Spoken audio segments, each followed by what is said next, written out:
Hello and welcome to the Core Reports Weekend Edition. I'm Govindraj Ethiraj. The Indian Meteorological Department, about a month ago, projected that India would see the highest number of days with heat waves more than ever before this summer. We're already seeing it. We're also seeing many cases of extreme weather events from heat waves in India, including in Kerala, in eastern India, at levels again never seen before, temperatures never seen before, and heavy rains in places like Dubai, which has caused not just loss to life, but also to livelihoods. Remember, Dubai airport was shut, thanks to which flights were delayed, there were backlogs, and obviously there was much disruption across the board. Coming back to India, as we talk about some of these extreme weather events, and as we keep talking about it, what are we thinking about today in terms of policy planning? Remember, policy planning is not about what happens at the top, it's also about bringing together disparate groups, disparate divisions, ministries, constituencies, and so on.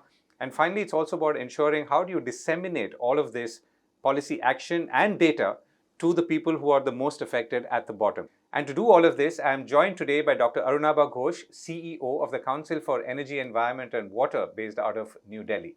Arunabha, thank you so much for joining me. So let me pick up on a few things that we've been seeing in the news in recent weeks. Let me start from the point where the Indian Meteorological Department said that they were forecasting more extreme weather events, more specifically heat waves, this summer as compared to ever before. Subsequently, we've actually seen those heat waves happen, and we are experiencing them right now, including in eastern India last week, where we had the highest temperatures recorded in almost perhaps a century. We are also seeing extreme weather events elsewhere in the world, as we do every year, but this time closer in the form of very heavy rains in Dubai. We saw it on April 16th, and we saw it again on the 2nd of May. And all of this is causing disruptions which are going into business, commerce, apart from obviously lives which are being lost in many places. So this is the backdrop.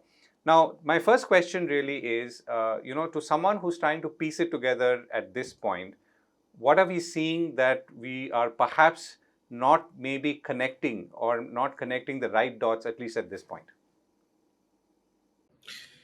Govind, I think you've asked a very pertinent question because the challenge we are facing with regards to understanding climate risk is that we still treat discrete events as discrete rather than as becoming a part of a pattern. Now, to understand patterns, you can do it in two ways. You can look at the past and you can look at the future. Um, Obviously, looking at the future, it becomes more challenging. But we are often, even in connecting the dots, not looking sufficiently at the past. So, if you just take the example of the heat waves, this year the Indian Meteorological Department is predicting between 10 and up to 20 days of heat waves this summer. The past indicates that our normal is 4 to 8 days of heat waves. So, basically, more than a doubling of the heat stress that's going to come to us. Um, Now, when you combine that with the fact that we've also, from CEEW analysis, we know that three-quarters of our districts have now become hotspots for extreme climate events, that is, floods, droughts, and cyclones. 40% of the districts are showing trends that are swapping. Basically, what used to be a flood prone area is becoming drought prone, or vice versa. These are all patterns that we are now beginning to see. So, the first thing we have to do is, in connecting the dots, start looking at the historical averages and then seeing in the recent decades or even in the last decade how we have deviated from those historical averages. And the second thing we have to do is that we have to start mapping these shifts more at a hyperlocal level. So, the example you gave of Dubai, right? So it's not enough then just for even a UAE assessment of climate risk or heat wave or flash flood.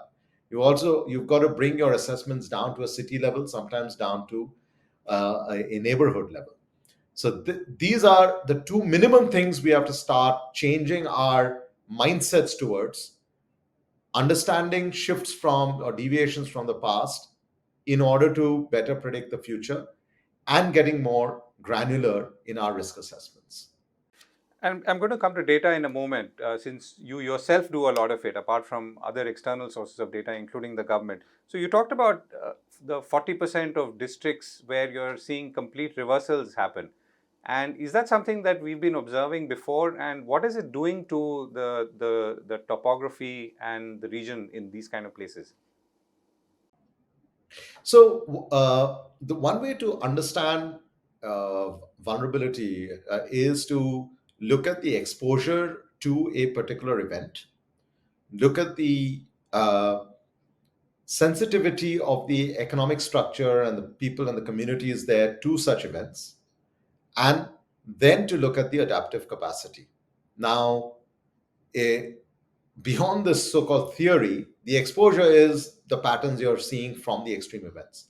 But the sensitivity, now suppose you were an area where you grew, say, rice, right, which requires a fair amount of irrigation water. And if that is the district that is also now shifting more towards water stress, right, then the nature of your economic structure itself is becoming impacted. Uh, so your sensitivity is high because you're reliant on a certain type of natural condition for the economic structure, economic activities you want. And then comes the adaptive capacity. That is of the administration, it is of the enterprises, it is of the people.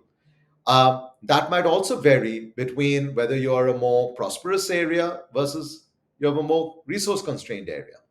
So ultimately, it's not just the changes in the physical event, the way it will impact you and your economic structure, your household consumption, your ability to handle the stresses, the ability to bounce back, and the pressures it will then put on the district administration, on the state budget, or even on the national budget, uh, will depend on the kinds of areas where this is happening and the kinds of economic structures they have.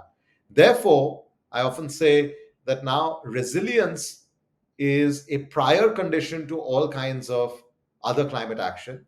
And resilience itself is something that has to become hyperlocal. Right, and I'll come to resilience, I'll come to the finance of it also in a bit. So let's spend a little time on data. Now, two sets again. If we were to pick the example of the United Arab Emirates, was there any data that could have shown that this was coming? Number one. Number two, in the Indian context, where again you've talked about the reversals in 40% of districts, is there any data that shows that something like this could happen, which would help people prepare? On the United Arab Emirates, unfortunately, I have not studied, whether there were any predictions or any forecasts done in advance. But it's a good question we should ask ourselves. But for India, I can certainly say, just a few months ago, my organization CEEW, we brought out an assessment of how precipitation patterns have been changing over the last 40 years.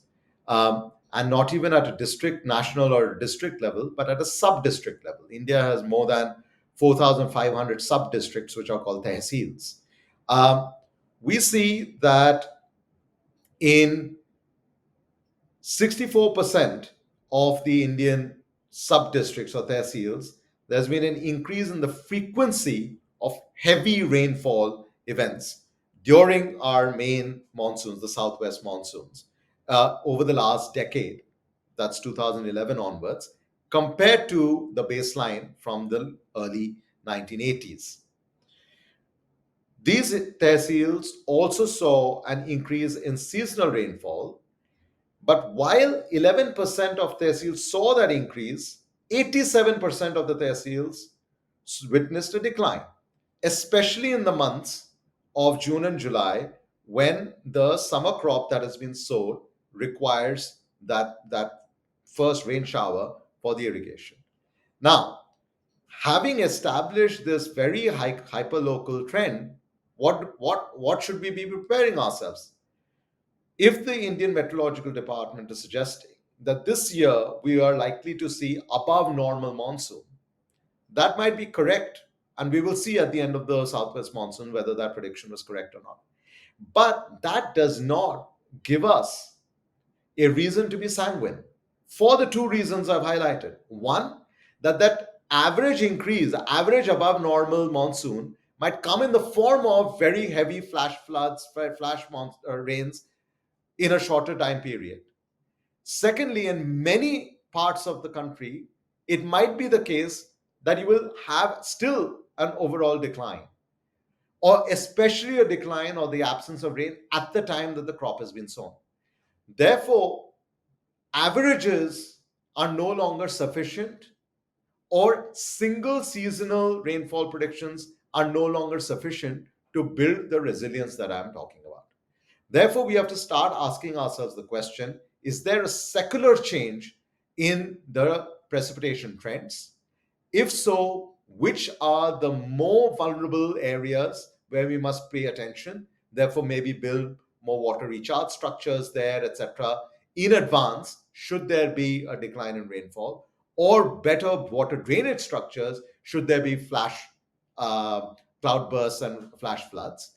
And thirdly, do we need to start changing the cropping pattern, or changing the sowing season, or the weeks or the dates in which, so the agricultural ministry will then have to send out that kind of information to farmers, when is a better time to sow versus not. So it becomes a much more data driven scientific approach towards responding to these secular trends, rather than feeling comfortable that this year it's going to be above normal rain. That is not at all a reason to sit back and relax. So you're also saying, therefore, that we are not currently alerting people at the hyperlocal level with these kind of data points. To an extent, we do. We certainly send out alerts. There's soil cards for farmers. There's rainfall prediction, etc. That happens, but it is on a seasonal by seasonal basis. What I'm trying to basically the change I'm suggesting is that we start understanding that it's not just one season good, next season bad, next season good. You can't just hope for the best. We have to start preparing for the worst, and that requires us to look at those changes, connect those dots from what the past is indicating, the deviations from the past averages, and then use that for better predictive analytics and policy and practitioner responses into the future. So all I'm saying is that we build on the systems we have of early warning, build on the systems we have of relaying messages to farmers through text messages, etc., but leveraging better data, more predictive analytics, and keeping in account that one season's good outcome is not setting the trend for the future necessarily. So at this point, you're saying that most farmers, and I have two questions, one from the bottom and one from the top. So most farmers are using more intuition to understand climate change and its impacts. I mean, that's what our reporting also seems to suggest. About between 55 to 60% of Indian agriculture is rain fed. It is not irrigation. So ultimately, yes, farmers are reliant themselves on their lived wisdom and their lived experience and their inherited wisdom. Uh, but how can we then use the data and the analytics that is being developed to inform them better, to provide that information in a way that is more salient? I cannot ask a farmer to go and read a CEEW report and then figure it out on their own. And this is where, from the data collection to the analytics to the Met department, the agriculture department, the irrigation circles within states, the district administration, everyone has their role, with the end sort of consumer um, being the farmer, right? And the farmer can also become a co-creator of some of that information by generating local information on how patterns are changing, not changing, what kind of crops they are there for planting, not planting, and so forth. So you're saying that therefore this is not happening to the extent that it should be happening, particularly in light of the new strains of data or the new flows of data that we are seeing, particularly of the kind you're processing right now. In light of the kind of shifts that we are already experiencing and likely to experience more in terms of climate induced variations in precipitation, not just natural weather variations. I think we will need to leverage the platforms we have, but with better analytics and better outreach, uh, and be prepared to change some of the patterns that we've been used to. And so precipitation is one key indicator. Are there any other key indicators to change, potential change in weather patterns? Yeah, I think heat, you started out with heat, right? And heat matters for outdoor activity, of course. So agriculture is impacted, but it also is impacting cities. So let's take again some recent work that we've been doing at CEEW on heat action plans. There are over 100 cities in India that have developed heat action plans, and that's already a positive sign. However, uh, there's a two-part challenge. One is that about 97% of these heat action plans uh, lack an integration of heat risk with vulnerability, especially when you look at different types of neighborhoods and different sort of demographic structures. You know, the old will be more exposed to heat stresses, or areas where there's more outdoor activity will be more exposed to heat stresses where worker productivity might decline, um, or certain areas which are vulnerable to heat stress from physical infrastructure. That has to be mapped better. So what we've been trying to do is two things. One, combine develop heat action plans at a ward by ward level. So this is what we've done for Thane in Maharashtra. So you get a neighborhood by neighborhood approach to this, and to get a sense of better vulnerability, or get a better sense of the vulnerability. And number two, combine heat with humidity. This is often also missing. So when you have a in the coastal areas where we see that, you know, when you combine heat with humidity, then the felt heat is upwards of 4 to 5 degrees above normal rather than 1 or 2 degrees above normal. That then has a major implication for the ability to work outdoors, the integration of the integrity of the infrastructure, the productivity of the workforce, and therefore the economic impact that is going to be felt. On top of that, the increase in the power load, right, from cooling demand. India is going to present the fastest rise in cooling demand over the next 2 decades. That has an implication on the integrity of the power grid. So it becomes a chain of events that we have to start preparing ourselves against when we start doing heat plus humidity plans and heat and vulnerability plans based on much more hyperlocal assessments. So this is a second thing that is, I think, very much needed as we start preparing for the future in a more scientific manner. Right, and Thiruvananthapuram was another city, and Kerala, which had experienced heat waves just in the last week, which I think was exactly what you said, which is the combination of heat and humidity, which at levels again I think we've not seen before. So I asked you about the farmer question, which is from looking at things from bottom up. If you were to look from top down, and you've talked about two aspects now, you talked about precipitation, you talked about heat. Is policy also looking at it the same way in when it comes to finding solutions? Heat may be one department's problem, and water and everything linked to it may be another department's problem. I don't know. My question is really this. There are many aspects to climate change, and each of them impacts us differently. Are the solution writers are also looking at it the same way? I think the uh, solution writers might be doing uh, their respective things in their respective areas or domains, but we perhaps need a little bit more dot connecting. And let me illustrate this with a couple of examples. Let's take cyclone warning. Okay? We have invested, India has invested heavily in cyclone warning to prevent loss of lives and livelihoods over the last 2 decades. So the Odisha super cyclone 99 resulted in about 10,000 lives lost. The super cyclone in 2019 resulted in less than 70 lives lost. So when we look at early warning coverage, something that the UN Secretary General has been highlighting a lot for the world as a whole, We have 100% coverage of early warning for citizens exposed to cyclones. When we look at urban flooding, then we see that is a more recent phenomenon, the way this is emerging because of climate induced risks. Therefore, the early warning coverage there is to 33% of the exposed population. So, this gives you an example that let's build on the learnings of early warning around coastal areas to start spreading that early warning coverage even inland where flood exposure might be happening. That's one thing. Another thing that requires some dot connecting is on the physical infrastructure risk, right?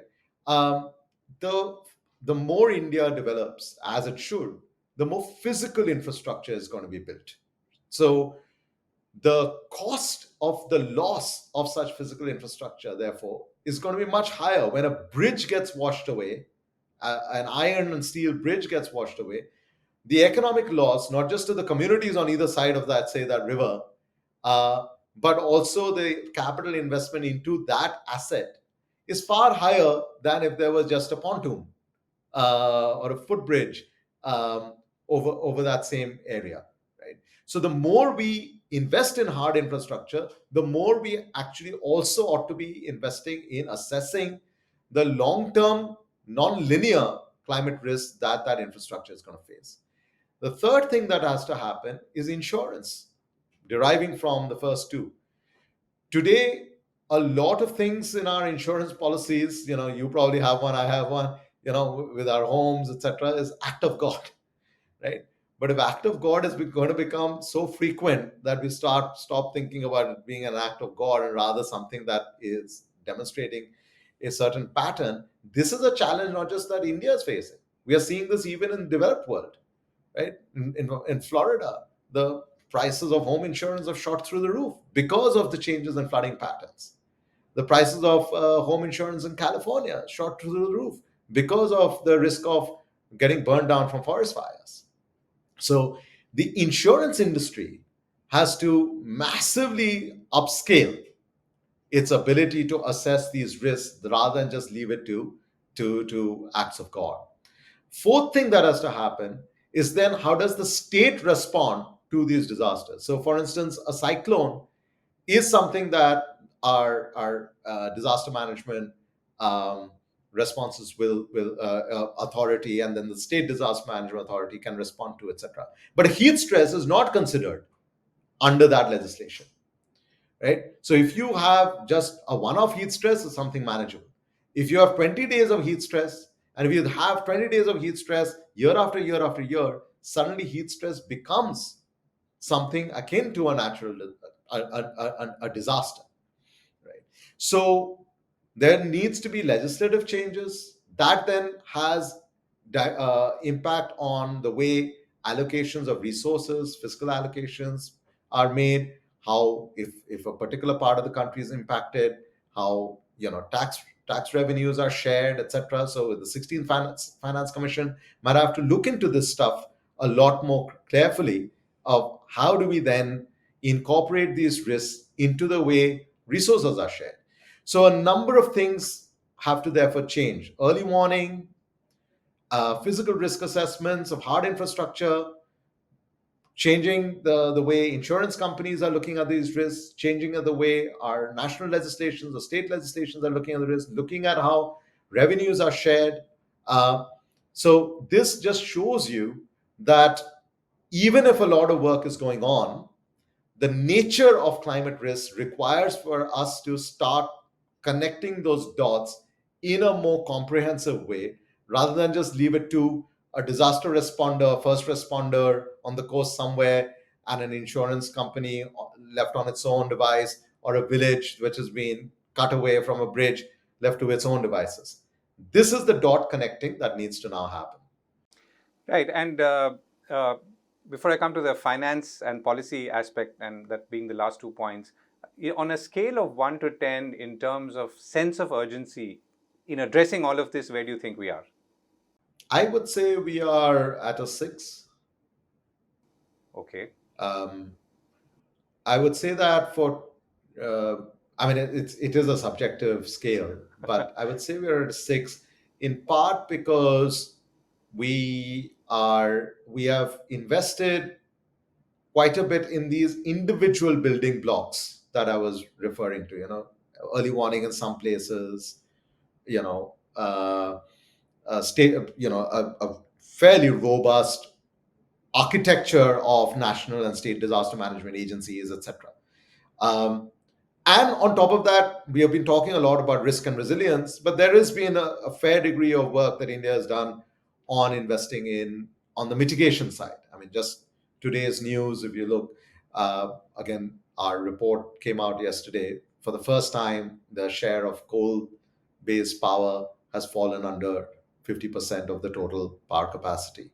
Uh, Having said that, I think the move from 6 to 10 is going to be the hard one.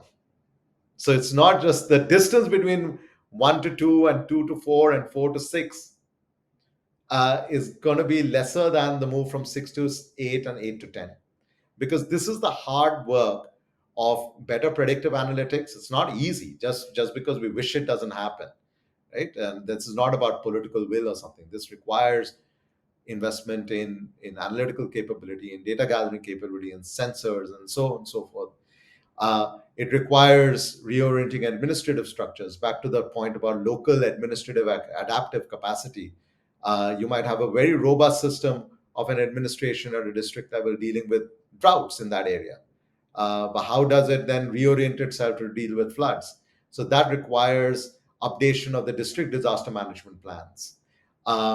Then reorienting the insurance industry is solving for a mega market failure globally, not just in India. So this is why the distance between 6 to 10 is going to be a long slog. Right, and there are many policy interventions. Some may yield faster returns or faster action. Let's say the Reserve Bank's disclosure framework on climate-related financial risks, which obviously makes everyone alert to the fact that any project that they're lending to has to have a climate risk factor built in, or in an extended way, a disaster resilience factor built in. So that's one nudge or trigger as I am seeing it. What, in your mind, are some of the other nudges and triggers at this point of time, which will also, hasten things along and maybe start moving us from that 6 to 7 and so on?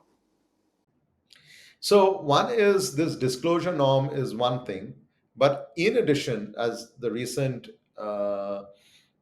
decision of the Reserve Bank to hold interest rates, and one of the reasoning given was that climate-induced risk will be one of the factors that might create some challenges on the supply side, which then has inflationary implications, which is why they are holding interest rates. This is a good early sign that they are, as a central bank, internalizing the nature of the risk, that this is not just episodic, seasonal bad luck, that this might be something more secular in nature in terms of the trends. However, I would push that argument a little further.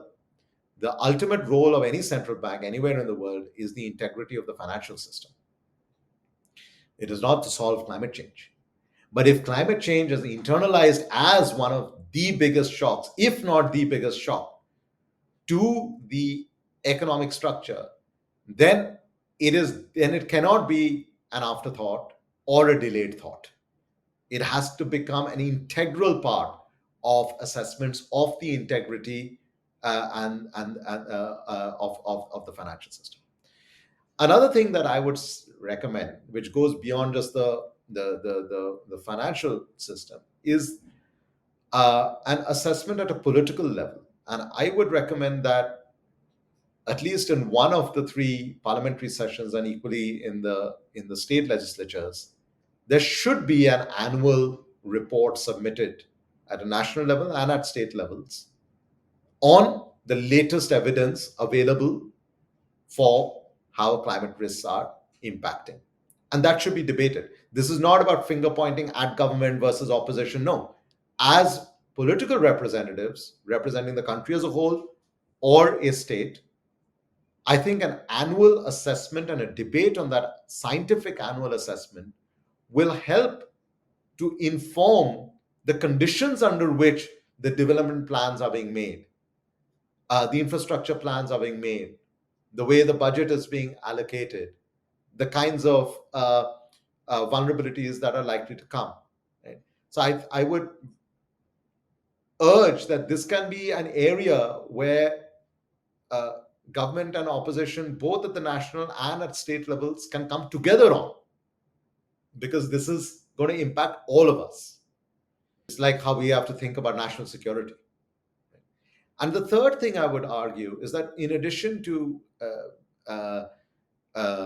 disclosures, I talked about how central banks operate, how legislatures operate, but I think the corporate side also has to take this on much more seriously than just one more disclosure filing to be done, because ultimately your savings and my savings, we are investing it in a mutual fund, whatever, all of this is dependent on the resilience of the economy and the resilience of private investment.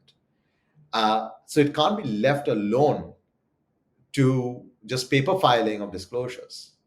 It has to become a much more serious consideration, not just for large heavy capex investments, but even if you were running a mid-sized, electronics assembly unit, and that gets flooded, as it happened in Southeast Asia a few years ago. You might say, what has a flood got to do with electronics industry? But it immediately impacts the exports of that part of the world, which depended heavily on electronics exports. Um, if construction, if in India now is under a major construction boom, heat stress is going to reduce your work ability or the hours on which the workers can work on construction sites, or reduce their productivity while they are on the construction sites. That has an impact at the pace at which roads are built or homes are built. So this is not just about complying with disclosure.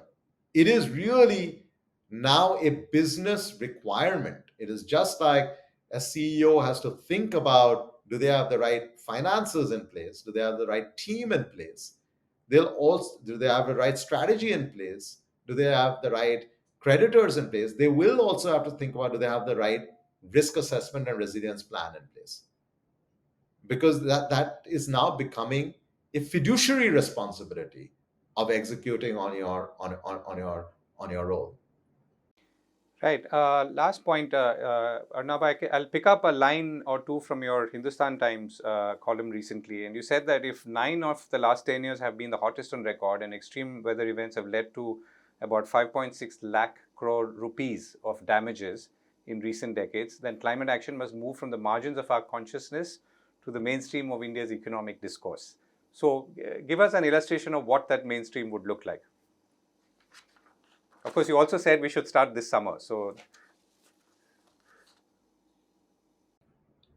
I think there should be a climate risk assessment in any major uh, infrastructure or economy related sector. So that, which means that whether your Ministry of Roads and Highways, whether you're Ministry of Industry, Commerce and Industry, um, how might climate risks impact coastal flooding and the integrity of our ports? Because if in a very different context, you saw what happened in Baltimore, right?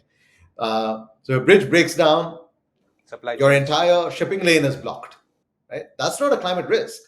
But now imagine a climate-induced cyclone, which then impacts your port infrastructure. But you have the Panama Canal where water levels went down, because of which only one ship could pass at a time. And Could pass at things, one time, yeah. right? So whether you're dealing with roads, whether you're dealing with ports, whether you're dealing with airports, you saw what happened to Dubai, a major hub for international travel and aviation. But India is the fastest growing aviation market in the world. So we have to do climate risk assessment for our airports.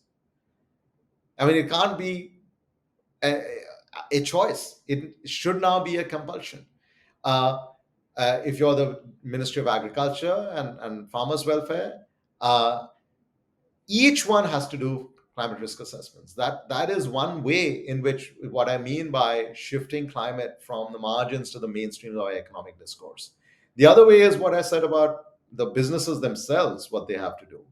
Uh, and I think the bigger point I'm trying to make here is our mental shift has to be away from climate as just about tree planting or soil conservation here and there and stuff like that. That is all extremely important and it contributes to climate action. Climate is the economy now, and if we are not factoring that into our calculus at a household level, at a business level, at a sectoral level, or at a macroeconomic level, then I don't actually know if ostriches do hide their heads in the sand, but to use the metaphor, we would be ostriches. Arunabha Ghosh, was a pleasure talking to you. Thank you so much for joining me and sharing your thoughts. Thank you, Govind. Great talking to you always.